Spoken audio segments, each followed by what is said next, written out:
Muito bem, amigos. Aqui nesse momento quem fala é Sandro de Pontes, presidente da Associação Católica Santos Macabeus e também editor do blog Com Ex-Apostolatos Ofício, que já há muitos anos vem lutando principalmente para acusar os desviados da fé católica, de acordo sempre com a doutrina e com a caridade da Igreja. Junto comigo, virtualmente, online, está o senhor Araí Daniele, ele que não mora no Brasil, mora na cidade de Fátima, em Portugal, e vai falar para a gente sobre inúmeros aspectos relacionados à tradição. O senhor Araí, para quem ainda não o conhece ou o conhece apenas de nome, o senhor Araí foi um grande, e continua sendo, um grande expoente da tradição católica aqui no Brasil. Já nas décadas passadas, conheceu pessoalmente tanto Dom Castro Maier, assim como também Dom Lefebvre, tendo convivido com eles e conhecido pessoalmente esses grandes prelados da fé católica. Senhor Araí, aqui para nós no Brasil, bom dia, boa tarde para o senhor aí na Europa. Boa tarde. Como aqui estão? São 3h30. 3h30, aqui 11h30 da manhã desta terça-feira, né? Terça-feira que é dia 9 de abril de 2013. Bom, aqui a gente vai almoçar daqui a pouco, o senhor já está indo para tomar o café da tarde, né, senhor Araí? Sim, sem dúvida. É isso aí. Senhor Araí, eu gostaria que o senhor começasse então já iniciando, dirigindo uma mensagem para os nossos ouvintes relacionada à sua vida aqui no Brasil e sua luta com a tradição. Se o senhor não se incomodar, falar a sua idade e contar como que começou a sua história católica aqui no nosso país. Bem, isso... Eu viajava, eu sou piloto, isso o Sandro ainda não disse. Eu viajava e depois, nesses anos, eu fazia a linha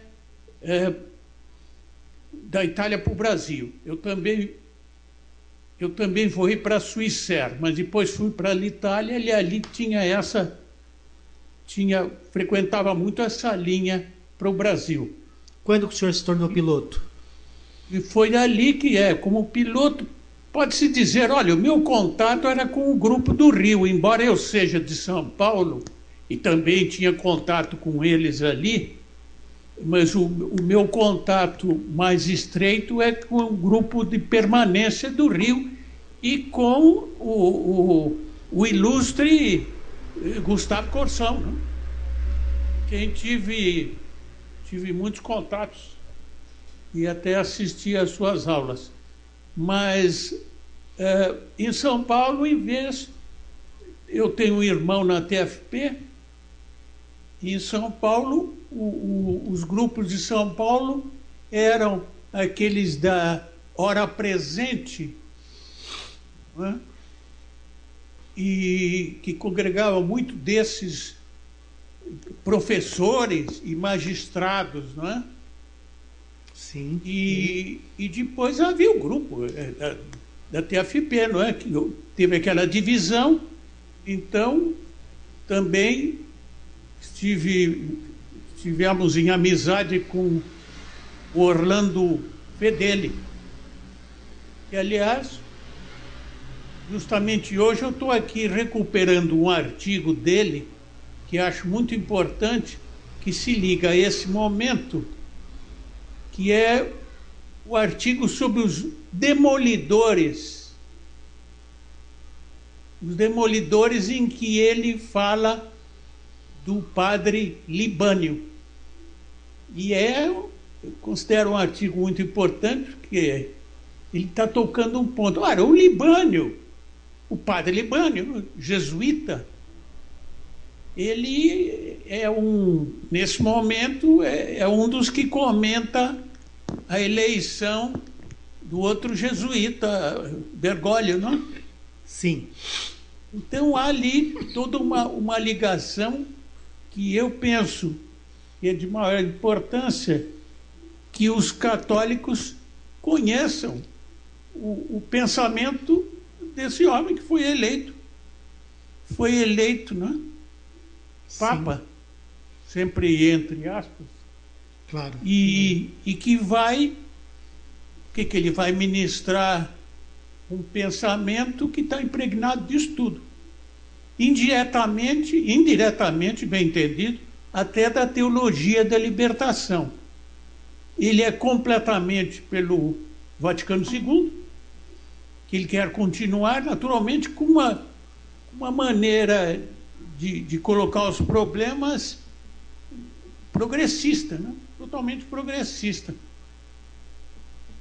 Entendo. Então, outro contato de São Paulo que aqui é interessante dizer é com o nosso amigo, o doutor Arnaldo Xavier da Silveira, né? Uma pessoa muito querida por nós, não é?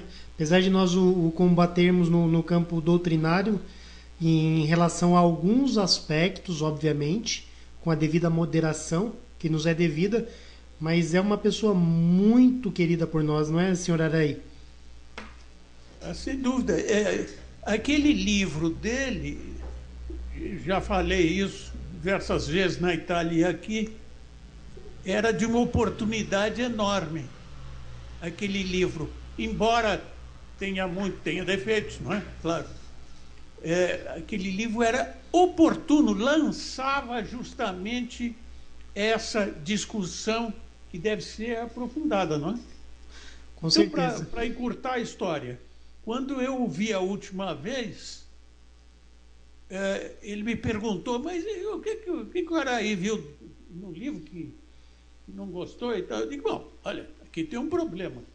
O seu livro tem um problema. Primeiro é do fato que ele considera, e isso eu faço muita questão de repetir, esse livro considera que a igreja, sociedade perfeita, ainda não tenha uma lei para se defender daqueles que podem deturpar a sua fé.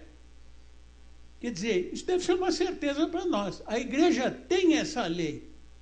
A dificuldade está em interpretá-la e principalmente aplicá-la, porque para aplicá-la é preciso autoridade, não é? Sim, mas que a igreja tenha essa lei é um fato. Sim, eu penso até que por direito divino, São Paulo diz que se um anjo, ou nós mesmos, ele diz, né? Nós mesmos, os apóstolos, os bispos, se nos desviarmos, anátema sit, não é isso, senhor Araí? Pois é. São Aquilo Vicente... é uma questão chave, tanto ele como São João, a segunda de São João, né? O que é? Um desses. E mesmo São Mateus, olha, todo o Evangelho. Toda a Bíblia inteira. E as palavras de Nosso Senhor, cuidado, cuidado, que virão aí os falsos cristos e falsos profetas. Quer dizer, a nossa Fuja religião... deles, não é, senhor Araí? Fuja deles, esse é o mandamento evangélico. E não dialogue com eles, não é isso? Pois é. Faz parte da nossa religião, porque a nossa religião é a distinção entre o bem e o mal. E o mal, aqui se trata do mal na própria, não é? que está atacando, que está ferindo a própria religião. Não é? Então, imagine se a igreja, a sociedade perfeita, não tem. Olha, a dificuldade é nossa. Não, a igreja tem as leis. E essas leis vêm de Nosso Senhor. Quer dizer, é preciso reconhecer onde há fé. Onde não há fé, não há nada a fazer, não é? Quer dizer, é matéria de evangelização, não de lei canônica. Né? Agora, é interessante a sabedoria da igreja, senhor Araí, com relação àquela questão de São Paulo dizer ali para Timóteo, para Tito, melhor dizendo, Tito, adverte esse desviado uma vez, a segunda vez, depois afasta-se sabendo, e ele usa esse verbo que indica racionalidade, sabendo, conhecendo que esse fulano é um desviado que condena-se a si mesmo. Então tem essa questão toda do uso da razão nessa atitude do afastar-se dos desviados. O senhor concorda com isso? Bom, isso aí é lei da igreja. Quer dizer, isso foi... A igreja simplesmente transpôs isso em formas, mais tarde, canônicas, não é? Mas isso desde o começo, sempre foi assim. Por quê? No começo havia os gnósticos, não é? Que se apresentavam como cristãos, não é? Que tinham justamente ideias de adaptar a religião àquilo que era melhor. Né? É melhor diante dos poderes do mundo, não é? Aliás, é o que fez o Judas também, não é? É o que queria fazer o Judas. Quer dizer, isso vem desde o começo, de maneira que desde o começo o católico deve ser um resistente. Meu filho descobriu ali, junto com outros amigos, a palavra resiliente.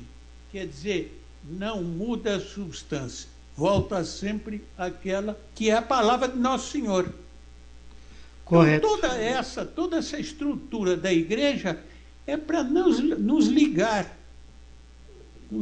diretamente à palavra de Nosso Senhor. E a palavra de Nosso Senhor é uma defesa contra o erro e contra o mal, não? Correto. Agora, senhora, aí, vamos voltar um pouquinho no tema inicial, depois a gente continua com a questão do Francisco, né, o Bergoglio, também sobre essa questão relacionada aí à verdadeira atitude diante dos desviados da fé, mas sobre propriamente Dom Castro Maier, qual que foi a relação que o senhor teve com ele? O senhor ouviu ocasionalmente, uma, duas vezes, ou o senhor teve uma relação um pouco mais estreita? Como que foi a relação do senhor com o Castro Maier? A minha relação com o Monsenhor Castro Maier foi uma relação de grande amizade filial, não é? Mas de contatos contínuos. Eu não, praticamente em toda essa última época, nunca vim ao Brasil sem ir, mesmo pegando ônibus ali para ir para Campos, ou então encontrando ele em São Paulo, porque ele tinha o sobrinho em São Paulo, e eu ia à missa dele, não é? Pois tinha aqui o amigo comum também, que era o Dr. Pacheco Salles, não é? Um grande homem. Então a gente se encontrava sempre, aliás, também com o Orlando Fedeli, porque num certo momento o Monsenhor Castro Maier ele rompeu com a TFP, não é? Quer dizer, com o Dr. Plínio, não é? Por uma questão justamente, quer dizer, o que ele mostrou justamente aquela dificuldade da TFP de distinguir entre a autoridade eclesiástica, não é? E a autoridade civil. Como a gente sabe, na TFP, o Dr. Plínio ocupava um trono alto e no trono mais baixo era reservado para Dom Maier, não é? Dom Maier era uma pessoa muito humilde e tudo isso foi passando, né? Até que num certo momento, talvez devido também a alguém chamar a atenção, ele constatou que havia ali um defeito grave. O defeito grave era esse. Agora, o livro do Dr. Arnaldo é da TFP. Veja bem como eles estavam bem encaminhados, porque eles levantaram o problema certo na hora certa. Eu considero esse livro o mais importante que já foi escrito no mundo depois do Vaticano II. Senhor Araí, eu acho que esse é o livro chave para qualquer pessoa começar a se situar nessa crise. É impossível alguém falar da crise sem ter lido esse livro. Esse livro foi, não é? Agora, nesse momento, esse livro passa a ser... Quer dizer, dentro do livro tem muita coisa nociva ali, que a pessoa lendo aquilo se embrulha. Ora, eu acho, você me perdoe, Sandro, mas eu acho que um dos nossos defeitos é justamente, dos nossos pontos fracos, é justamente essa coisa de recolher todas as opiniões dos teólogos a infinito. Quer dizer, os teólogos do passado, que tinham razões diferentes do que podem ter os teólogos de hoje, é inútil insistir sobre eles, sobre Umbuí, sobre isso. É inútil, simplesmente está fora de questão. E isso foi percebido também pelo... Olha, na Itália, engraçado que essa defesa da religião é feita também muito por magistrados, não é? Eu falei esses magistrados de São Paulo e tal. Na Itália tem um magistrado que se ocupou a fundo disso. O nome dele é Agnoli. Esse magistrado escreveu sobre tudo isso, inclusive escreveu sobre a Cum Ex Apostolatus, não é? Ele é da Igreja Conciliar? Ele? Não. Ele é da nossa posição. Né? Ah, eu não conheço ele. Como é o nome dele? Agnoli. Tá, ele no caso ele é padre. Carlos Alberto Agnoli. Agnoli se escreve Agnoli. Agnoli. Ele tem um filho também se ocupa. O filho é conciliar, né? Infelizmente. Ele tem um filho conciliar, o outro é da nossa posição. Mas então, peraí, ele não é padre, então? Não, mora em Trento. É que o senhor falou que ele é magistrado no... Ah, eu estou me confundindo aqui. Sim, mas ele é juiz. Juiz, tá certo. É. E justamente ele aplica isso do ponto de vista jurídico, né? Ele tem que aplicar do ponto de vista jurídico. Por quê? O Vaticano II, o que diz o Vaticano II, o que dizem os conciliares com o Vaticano II, é, de certa maneira, uma confissão tácita que eles não são da Igreja Católica. Quer dizer, com certeza. O confessar a liberdade religiosa, condenando a Igreja ainda. Tacitamente negar a autoridade absoluta da Igreja diante de Deus. Não? Sim. E outra, ainda dizer que a Igreja se desviou no passado. E assim por diante. Pega os outros documentos. Quando eles põem em dúvida que a Igreja seja unida, eles naturalmente estão confessando que eles não pertencem à Igreja que é una. Sim. Então pode-se colocar... A gente começou esse trabalho, depois, infelizmente, as circunstâncias da vida, às vezes... Mas nós íamos justamente fazer esse trabalho, porque é a confissão... O Vaticano II é uma confissão tácita que quem proclama aquilo não professa a fé católica. Professa uma fé comunista, onde ele pode até aceitar outras religiões e a liberdade de consciência até das ideologias, né? E o mais interessante é que, para justificar a transição entre a fé católica e essa falsa fé, eles criaram até um nome pomposo, não é, senhor Araí? A hermenêutica da continuidade. Aí vem também... Porque precisa justificar o desvio, não é? Na cabeça dos conciliares. Para justificar precisa... Os católicos desunidos não conseguem justificar nada. Enquanto houver essa desunião, que é o castigo dos católicos é a desunião, né?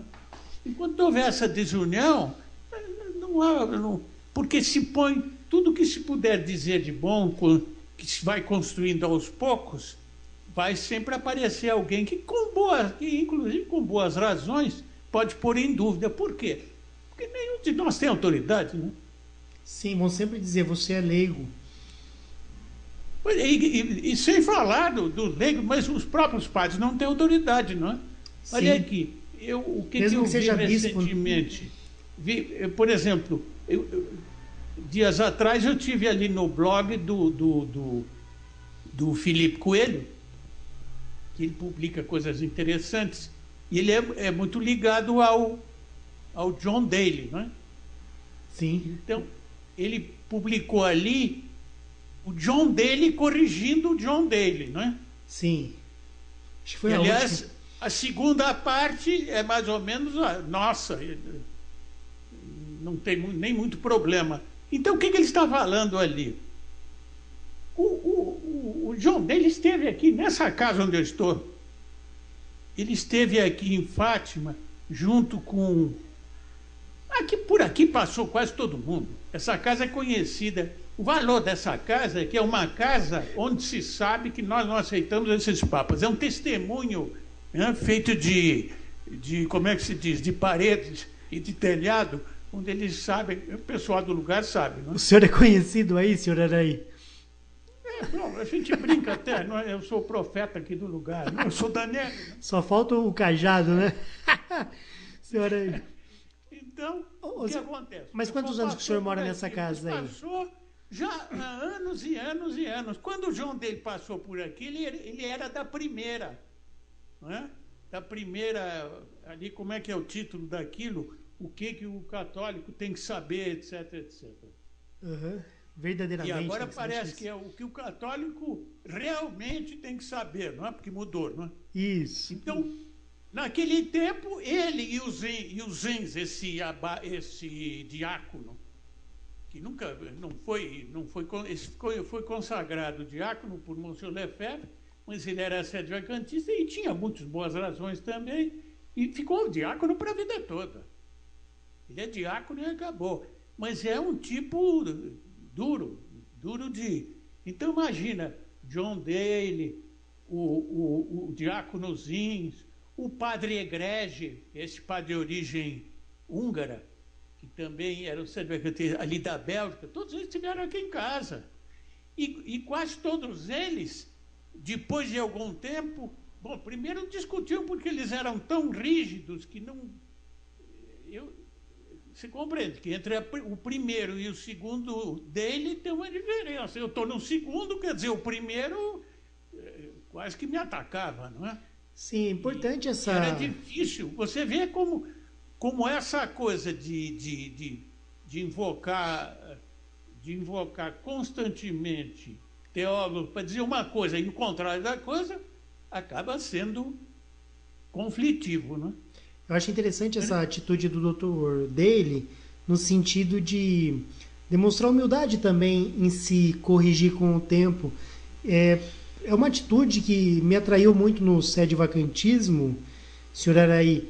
É aquilo que, quando eu não era sedevacantista e começou a me atrair, foi a percepção dessa honestidade intelectual por parte desses sedevacantistas considerados aí os sérios, não é? Não outros aí que acabaram cometendo alguns atos aí que a gente questiona.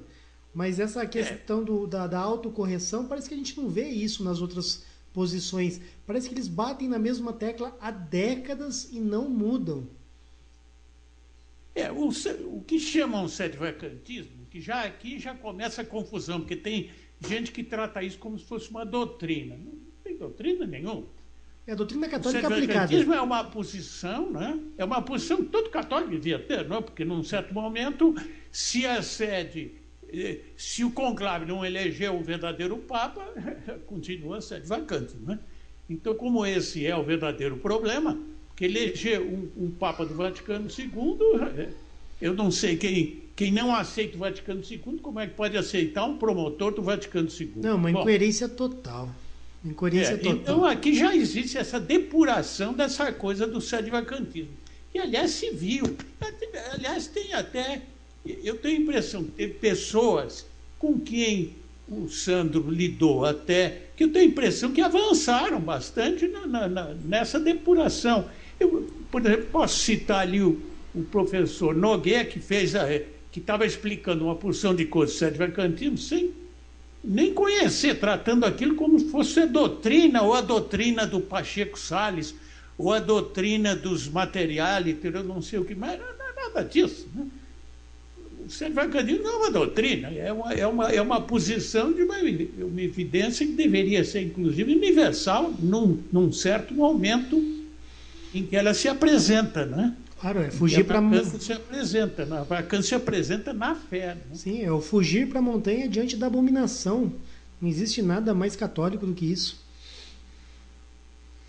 Pois é, e como o ponto é Os homens têm sempre papel marginal, não é? Embora, para nós, quem ocupa o lugar de Papa tem um papel ali fundamental. É claro, ele manda, não é? Mas a doutrina desses homens é a doutrina do Vaticano II. Por isso que um ponto de união que sobre esse não deveria ter dúvida, é justamente o repudiar o Vaticano II. Quer dizer, se a gente repudia o novo Papa deles, é por quê? Porque ele vai promover a doutrina do Vaticano II. Então, o ponto a tocar é o Vaticano II. E sobre isso, como dissemos, até do ponto de vista jurídico, o Vaticano II se acusa a si mesmo. É uma autodeclaração de que eles não professam a fé católica, vamos dizer, do magistério precedente. Já basta isso.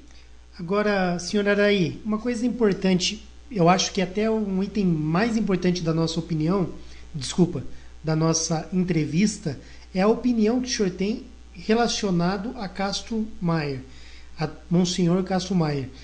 Esse homem, pelo menos assim, analisando a distância aqui, eu que comecei anos depois que ele já havia falecido, não é? Mas esse homem, para mim, foi um leão da fé, né? Um guerreiro e etc. Que acho que na época... Aquele livro recente é o Leão de Campos, etc. Isso. Na época dele, talvez ele tivesse os motivos, não tivesse a visão que a gente tem hoje. Hoje, talvez para nós é mais fácil enxergar determinadas coisas que talvez ele, vivendo ali na década de 70 e 80, foi mais difícil para ele, por causa daquela atitude prudencial legítima, não aquela que é covarde. Mas eu quero saber como que ele... Essa questão de dizerem que ele é ou não é sede-vacantista e tal, eu acho isso uma questão importante, porque se ele não era sede-vacantista, ainda que oculto, é uma calúnia dizer que ele manteve essa posição. Acho que das duas uma, ou ele foi ou ele não foi, né?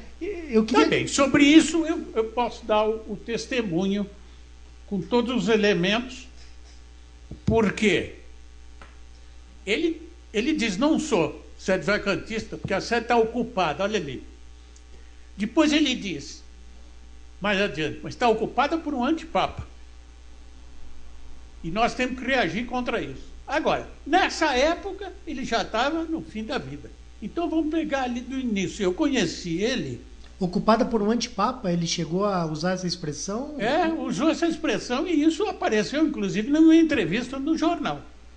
Foi no Jornal da Tarde, em 84. Antipapa? Tem uma entrevista ali de meia página, um jornal grande, né? Onde ele fala... Não, ali ele não fala do antipapa, não. O título da entrevista é A Igreja de João Paulo II não é a Igreja de Cristo. Sim, porque anticristo nós sabemos que ele usou, ele e Dom Lefebvre usaram, não é? Foi, Monsenhor Lefebvre que usou e se referia a Ratzinger, principalmente ao Ratzinger, né? Sim. Com quem ele teve... Mas ele também teve um contato inicial com João Paulo II, não é? Que queria fazer as pazes com o tradicionalismo. Logo de cara, apenas ele chegou ali no Vaticano, mas ali justamente foi o cardeal Sepper, eu acho, se não me engano, eu já escrevi tudo isso, sim, que colocou o problema, que Monsenhor Lefebvre não resolveu. Que diz assim, olha aqui, aliás é o problema que o Sandro trata, que nós todos tratamos, né? Diz assim, um Papa pode dar uma missa que seja heretizante, que seja protestantizante? Então, quem dizia que não podia era o Sepper, não era o Monsenhor Lefebvre. Então, o cardeal Sepper, que era o prefeito da Congregação da Fé, né, perguntou para Monsenhor Lefebvre, mas como é? O senhor está dizendo que a nova missa do Paulo VI é heretizante?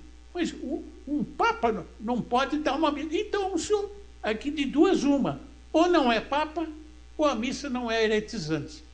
Esse dilema, infelizmente, a fraternidade até hoje arrasta, né? Claro, e tentou sair por uma terceira saída, né? Olha, nem cede vacantismo, nem conservadorismo, etc. E quando, na verdade, é o Concílio de Trento que excomunga quem disser que o Papa... Nisso há heresia, porque é a heresia de dizer... Isso foi o que o Sepper disse.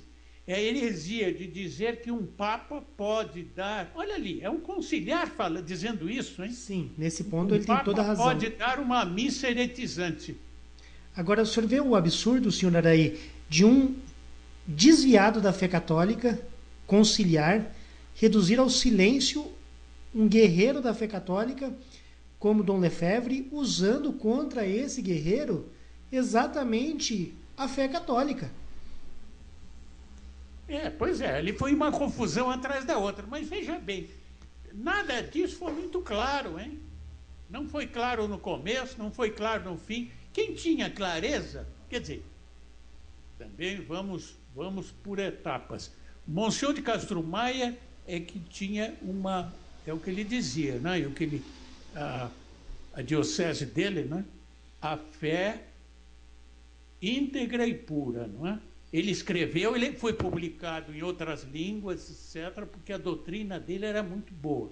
Era a doutrina católica. E ele resistia e formou aquele pessoal. Agora, quando desabou a tempestade do Vaticano II, ele ficou numa situação muito difícil. Ficou numa situação muito difícil, porque na diocese tinha também gente que dizia outra missa, né? Tinha os salesianos. Mas e no final? Tinha o que ele chamava os meus tupiniquins, que era essa gente que naquele tempo era muito, digamos, muito decidida, como o Rifan, não é? O Possidente, o padre Possidente e tal, é gente muito decidida em resistir na tradição, não é? Mas depois a gente viu o que aconteceu, não é? Porque, no fundo, eles não eram exatamente fiéis ao Monsenhor de Castro Maia. O senhor de Castro Maia, num certo momento, ficou isolado. Ficou isolado e quando foi, por engano, isso também eu posso atestar, né? Ele foi por engano na consagração dos bispos de Monsenhor Lefebvre. Ele foi lá porque convencido que nós vamos falar sobre a posição da autoridade. A falta da autoridade é a razão por que nós estamos fazendo isso. Bom, enquanto eles foram lá, no mesmo avião ao lado dele estava ali o padre Rifan, já com o seu arrazoado, com seus trabalhos ali, onde essa questão era evitada. E foi evitada pela fraternidade, não é? Que fez aquelas consagrações dizendo, e cadê o mandato apostólico? É a igreja que nos dá. Bom, olha aí. E Monsenhor de Castro Maia estava ali e estava na rede. O que ele ia fazer, não é? Então ele, e agora vou responder a sua pergunta, ele verbalmente procurou dizer para quem queria ouvir, não é? Que ele andava no meio dessa gente, fala francês, não é? E ele dizendo em francês, nós não temos mais Papa. Quer dizer, ele estava corrigindo, né, as razões daquele ato, tentando corrigir com o seu testemunho, né? Nós não temos. E uma das pessoas que ouviu e que testemunha isso eu fiquei sabendo justamente do padre, não sei, enfim, um padre que esteve aqui, não é? Foi o padre Schmidberger. O padre Schmidberger ouviu o senhor Lefebvre dizendo ali no meio de todo mundo que nós não tínhamos mais Papa, que nós tínhamos agora um antipapa. Monsenhor Lefebvre ou Castro Maia? Não, o Monsenhor Lefebvre não disse isso, foi o Monsenhor de Castro Maia. É que o senhor citou o nome de Lefebvre. No ato ali da consagração dos bispos. Tá, só corrigindo então, o senhor, por equívoco, disse Dom Lefebvre disse nós não temos mais Papa. Então não é Dom Lefebvre. Castro Maia teria então afirmado ali entre as pessoas de sua confiança, nós não temos mais Papa, é isso? Pois é, para suprir o que Monsenhor Lefebvre não disse. E o senhor ouviu essas palavras da boca de Castro Maia? Não, eu não fui a essa consagração. Mas eu falo em alguma outra oportunidade. Longe de mim. Mas naturalmente, como eu estou lhe dizendo, isso foi testemunhado por diversas pessoas. E em alguma... que narraram isso, e agora eu soube que, inclusive, o padre Schmidberger, que era o superior, né? Agora, e que é absolutamente contra isso, claro, ouviu. agora ele é... Agora, Castro Maia, desculpa. Agora, eu quero saber se em alguma outra oportunidade o senhor ouviu da boca de Castro Maier: nós não temos mais Papa, ou qualquer outra frase semelhante. Ah, sim, não. Isso ele dizia, quantas vezes? Mas não só para mim. Quando nós íamos naquela missa melquita, ou na missa, é uma igreja em frente, não é? Ali, acho que é Santa Generosa, não? Ali no Paraíso.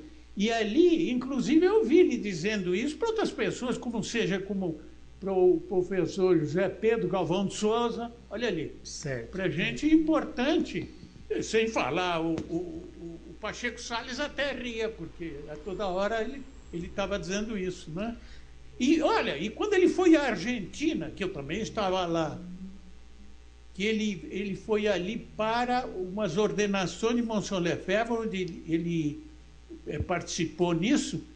Ele saiu da alfândega ali do aeroporto ali nós estávamos ali, eu e o engenheiro Gorostiaga. Ele veio ao nosso encontro, mas ele não veio dizendo boa tarde, não. Sabe o que ele vinha dizendo? O quê? Nós não temos mais Papa. Você imagina um homem que desce do avião e que vem ao encontro dos amigos, é a primeira coisa que ele diz. Ele não diz boa tarde para nós, né? Ele estava angustiado para exteriorizar isso, então. Como eu, não. Ficou até surpreendido.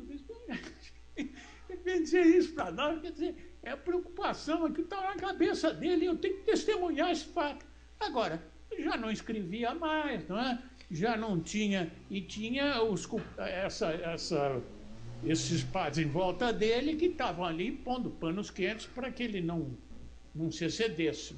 Claro. Agora, senhor Araí, só finalizando, temos outros assuntos aí, além do Monsenhor de Castro Maier, mas finalizando é o seguinte: às vezes a pessoa pensa que para ser sede vacantista, necessariamente ela tem que usar essa terminologia e aplicar a si mesma, ou colocar nos quatro cantos do mundo que a expressão sede vacantismo como se fosse catolicismo e etc. Quer dizer, existem pessoas que dizem: olha, eu não aceito o rótulo sede vacantista, porém eu não creio que haja um Papa legítimo lá, entendeu? Por ser de fé católica, e que o magistério, por exemplo, não pode promulgar uma missa heretizante ou herética ou errônea como é a missa de Paulo VI. Então, de repente, até para acabar com essa coisa toda, onde que Castro Maier escreveu ou disse que ele é sede vacantista e tal? Então, necessariamente, sem ter feito esses escritos, sem ter falado com todas as letras isso que essas pessoas gostariam de ouvir nos dias atuais, ele, enfim, para os seus amigos, para os seus fiéis, mais ao fim da vida, realmente falou: nós não temos Papa. E ponto final. É isso. É isso. A terminologia é toda complicada, porque também o antipapa, será que é antipapa? A gente pode chamar de antipapa? Eu não sei. Eu francamente, isso tudo oferece dificuldades, não é? Quer dizer, o fato é que não há um Papa católico ali. Ele até dizia: a sede está ocupada por um não católico, não é? Quer dizer, a gente aqui até é uma situação tão anômala, tão incrível, tão de fim dos tempos, que até as definições são difíceis, não é? Porque essa escolha da palavra sede vacantismo, eu não sei nem quando nasceu direitinho isso, mas o tal de sede vacantismo é dos anos, dos últimos 60 e dos primeiros anos 70, não é? Que apareceu a palavra, quer dizer, que apareceram pessoas pondo em dúvida justamente a autoridade de Paulo VI, e, portanto, foram chamadas pelos outros de sede vacantista. Né? Quem foram esses primeiros, senhor Araí? Os primeiros, olha, os primeiros que a gente conhece por causa dos seus escritos, e são escritos importantes, foi o o padre Sanjiarriaga do México, que era um jesuíta, não é? E todo o grupo de Trento. Mas isso eu estou falando do México. E na Alemanha? Na Alemanha, imagina, os primeiros que reagiram eram catedráticos de universidades alemãs. Um de filosofia, não é? Que era o professor Laut, ali de München, de Mônaco, não é? Munique. E depois, outro que foi, inclusive, nosso amigo, e colaborou na permanência, o professor Viganzip, ele era professor de sociologia. Esses homens escreveram sobre isso. E, curiosamente, sobre a questão do professor Laut, ele foi professor, inclusive, desse Schmidberger, não é? O Schmidberger foi sedevacantista por causa do Laut. Mas depois, quando ele entrou na fraternidade, olha ali, começou a mudar de ideia e tal, passou a ser anti-sedevacantista. Quer dizer, a vontade de ter um papo é maior, às vezes, do que os próprios argumentos, não é? Ah, pois é. Eu vejo muita carência. Autoridade, olha aí, o pessoal começa, não sabe mais que peixe pescar, né? Sim, e eu vejo muita essa questão até de uma certa carência. A vontade de ter um papa me faz com que eu crie argumentos para que ao final eu tenha então um papa. Pois é, de maneira que hoje em dia, a gente olhando para trás, vem aquela questão, porque todos eles, praticamente todos eles, nós precisamos de bispos. Bom, essa frase estava ligeiramente errada, porque no mundo de hoje, de comunicação e tal, não é o bispo que está faltando, era o Papa mesmo. Então, todo esse pessoal que saiu atrás de bispos acabaram aumentando a confusão, hein? O que o senhor pensa dessas sagrações como a dos 4 bispos sagrados por Dom Lefebvre sem o devido mandato?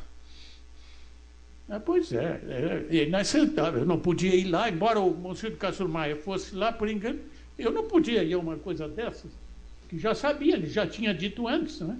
E depois, e as razões que ele apelou para aquilo. Meu filho fez um dossiê sobre isso. Se a gente for ver cada declaração que foi feita, é uma mais contraditória que a outra. Quer dizer, não havia clareza nenhuma. Aquilo foi uma coisa mesmo atrapalhada. E as outras também. Quer dizer, agora, há aquelas mais e aquelas menos. Porque o fato de eu ter, quando aí o pessoal do Brasil, quer dizer, o professor José, o pessoal queria organizar alguma coisa e me pediu, eu contatei quem? O bispo Pivarunas, que foi ordenado por Monsenhor Carmona, que foi consagrado por Monsenhor Carmona, que foi consagrado pelo bispo Tuque. Não é? Bom, que ele recebeu a consagração, não tem dúvida. Que, porém, também ali houve muita confusão, não tem dúvida nenhuma. Houve também muita confusão. Mas acontece que, sabe como é? Às vezes a confusão dos homens, alguma coisa Deus tira disso, não é? Porque nós estamos numa confusão total. A confusão é tão grande hoje que, imagina, se não tivesse eles não teriam aí o Padre Pio, não? Sim, com certeza. Quer dizer, havia uma necessidade sobre isso, ninguém pode negar que havia uma necessidade, justamente na falta da autoridade suprema, de bispos, não é? Agora, de uma maneira precaríssima, tanto que esse pessoal que é bispo hoje, ou padre, deveriam ser os primeiros a justamente se unirem para repudiarem o Vaticano II e obterem, não sei como, porque realmente eu também acredito que existe algum bispo no mundo que possa se ligar à transmissão apostólica, não é? Mas se não houver essa união, nem há como apelar a ele, não é? Porque esses são os maiores interessados, são os homens que estão na confusão, ou de consagrações, ou de ordenações ilícitas, não inválidas, mas ilícitas. Deveriam ser os primeiros a se interessar. Porque um Papa pode sanar tudo isso, como vai acontecer. Mas quando? O que tudo indica, talvez não demore muito, né? Pois é, a ocasião do conclave, mesmo conciliar, seria reunir as pessoas que repudiassem o Vaticano II. Porque nisso há união. Nesse repúdio, existe uma população enorme de católicos que repudiam. Tanto que uma das razões por que esses papados não são legítimos é porque não tem o reconhecimento do mundo católico inteiro. Os que mais se aplicam a defender a religião têm dúvidas ou negam a autoridade dos papas conciliares, não é isso? É isso. Senhor Araí, vamos fazer o seguinte, então. A nossa entrevista já está indo para os 50 minutos. Vamos concluir essa primeira parte, onde inúmeros assuntos foram tratados, não é verdade?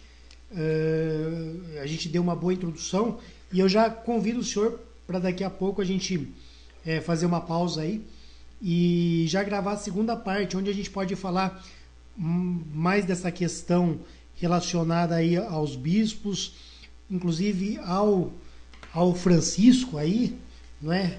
Eleito pela Igreja Conciliar, também questões relacionadas à crise, inclusive essa questão do patriarcado ucraniano, que nós ainda temos um ponto de interrogação com relação ao tema, mas que é bom a gente pelo menos conversar a respeito, saber o que pode ter de verdadeiro, de bom, de honesto. Sem dúvida, isso é recomendável, porque os ucranianos têm essa característica. Aliás, o que eu estava preparando, aqui o tempo falta para fazer tudo que a gente quer, mas eu estava preparando justamente, começando pela história, para mostrar, porque eles têm essa diáspora e eles foram perseguidos, os católicos ali foram perseguidos. Então ali tem a questão do cardeal Slip, não é? E tudo isso é muito importante a gente conhecer, porque a gente realmente deve se ligar aos resistentes. Ok, então daqui a pouquinho a gente grava a segunda parte. Encerro agora já desejando boa tarde, 12:12 desta terça-feira, dia 9 de abril de 2013. Daqui a pouquinho, então, a gente vai gravar a segunda parte da entrevista com o senhor Araí Daniele. Não perca. Então, boa tarde e salve Maria. Salve Maria. E agora, né, viva Cristo Rei, que eu acho que o espírito dos cristeiros está nascendo na alma dos católicos no mundo inteiro. Esse filme fez um bem imenso à nossa causa da verdade.